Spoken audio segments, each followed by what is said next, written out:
This intolerable dependence on foreign oil threatens our economic independence and the very security of our nation. The energy crisis is real.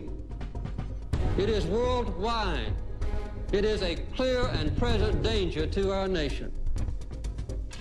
These are facts, and we simply must face them. The U.S. economy is interrupted by both actual and perceived commodity shortages. Carter announces possible rationing, and in the context of these growing concerns, AABE is born. The most important thing we wanted was to make sure that if there were a rationing system put in place, that black folks would not be at the bottom of the system. That is what galvanized us to get started in the first place.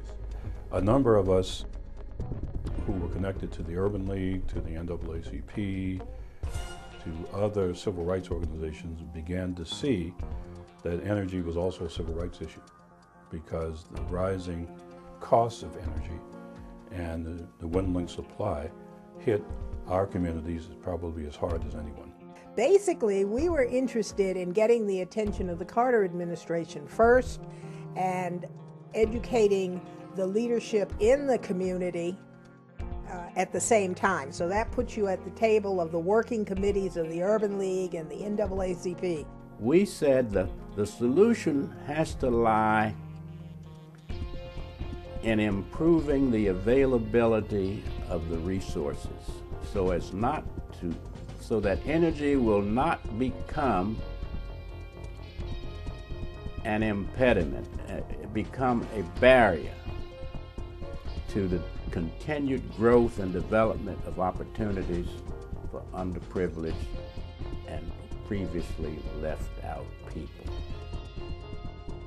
Clark Watson understood that AABE could be the think tank for the NAACP and the Urban League on energy issues.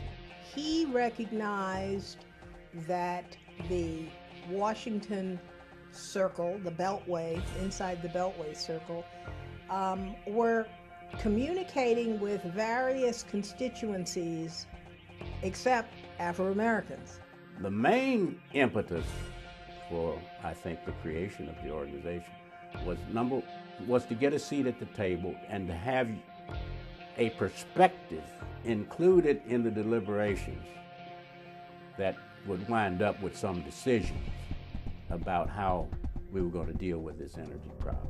There was a woman president of the NAACP, Margaret Bush Wilson. She helped us establish the NAACP Energy Committee. Actually, there were quite a few organizations that were concerned about this, certainly the NAACP and the Urban League, but also the Joint Center as a think tank, and academic institutions, corporate institutions where blacks were beginning to finally appear in senior positions. So we began to say to ourselves, do we need an association that would bring all of us in the African American community who were interested in this issue together? And so we had a panel at one of our meetings. This is about June of 1977, in which we resolved to form an association, and that was under the leadership of Clark Watson out of Denver. Very, very articulate initial spokesman for this new organization that we were calling the American Association of Blacks in Energy.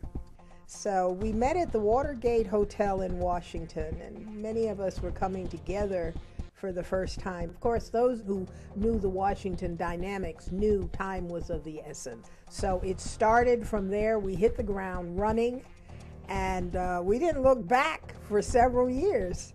We just kept going. Eventually, we were able to get the NAACP to issue a statement about energy and making sure that there were equitable supplies. And in doing that, they mentioned that Rufus McKinney with Southern California Gas and Bob Bates with Mobil were the ones that had advised the NAACP. Bob Bates had been on the staff of Senator Kennedy, I believe, at some point, so that learning experience kicked in. Rufus ran the Washington office, okay? Tom Hart, he had an office in the Washington office anytime he wanted to. So they understood the dynamics of Washington, and the connection between Washington and New York and the media in New York, the New York Times, the Wall Street Journal. In a column raised the question, does civil rights include energy? And I mean, we were being attacked all around. I mean, the NAA was being attacked all around. It suggested, well, the NAACP has been hoodwinked by these whippersnappers who think they know something about energy. They'll back off, but we didn't. So that's kind of what put us on the map, I think.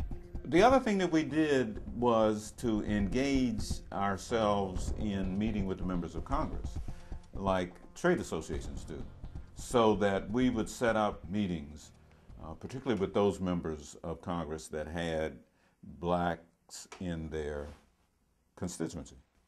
The next thing we did was to put energy on the agenda of groups that had not had it on their agenda before. And we decided the best way to do that was to kind of take AABE on a tour, in a way. Clark and Rufus and one of our colleagues in the electric utility industry was able to get a contract from the Edison Electric Institute, which represents investor-owned electric utilities, to go around the country doing educational sessions on energy. We went to about 18 cities, and there was a little team of us who went, and Abe was right in the middle of that. We were now able to talk to people through our newsletters, through our personal appearances, about what the industry does. And so I think that this is what got us going. The combination of the meetings with the members of the Congress, plus the materials that were being produced by the engineers and the chemists and the other professionals. I think the wise corporate leadership began to recognize too that, wait a minute, maybe we need to listen too. These are our constituents as well. My boss was the senior VP, I guess, at that time. And I told him what was involved. I told him that I'm going to be spending, if I do this, I'm going to be spending time. If I do this, it's going to cost money. But I want you to understand that what motivates me to do this and why I'm doing it, I think will benefit Southern California Gas Company. I think Mobil felt there was a benefit to the company to have me involved with AABE. And in fact, I think the companies love the opportunity to be able to provide funding for the conferences and the other activities that we put on by saying that, look, we're expansive also. We realize that many of our customers are people of color, and so this is our way of showing that we support your interests and your needs. AABE's membership began to swell in that period of 1977 to 1991. We discovered that there are many more African Americans in these businesses than we thought.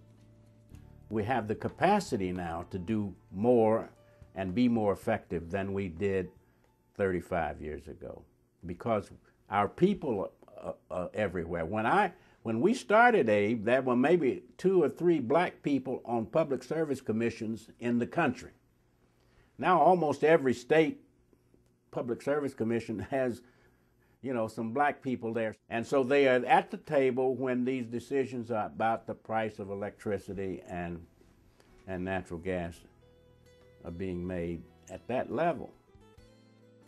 It was very formative because it gave us all a sense of what our capacity is collectively, if we acted together and we thought strategically together. You look back and you smile and say, it was a lot of fun. And it worked. And it worked. Right on. Just keep on doing what we've been doing all along, and the rest of the world is now catching up to learn and to be exposed to what many of us knew we were doing anyway. It's your time to figure out your destiny and to implement your vision about what life can be or ought to be like for the generations that are coming with you and after you. We are all kings Everybody is. There's nobody who's a better human being than you are. There's nobody that is a more valuable person than you. And be that.